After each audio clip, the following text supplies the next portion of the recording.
सब गोटे के नमस्कार। आइ हम जना अपना सबके मिथिला में पद पद पर हंसियो मजाक में मतलब फकरा कह दै छियै या कोनो गप्पो पर एहन रहैया जे बहुत फकरा छै।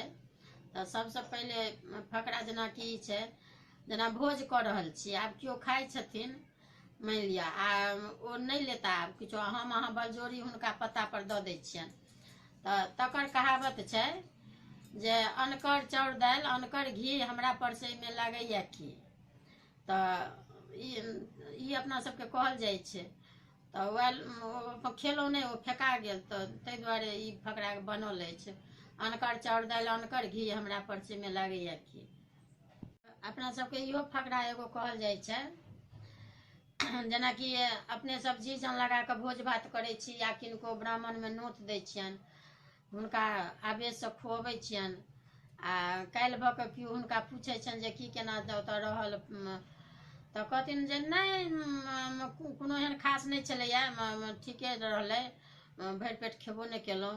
तऽ ओकर कहावत ई छै जे मुनि माय किछु नहीं खाए आ टुके टुके रोटी 2.5टा खाए।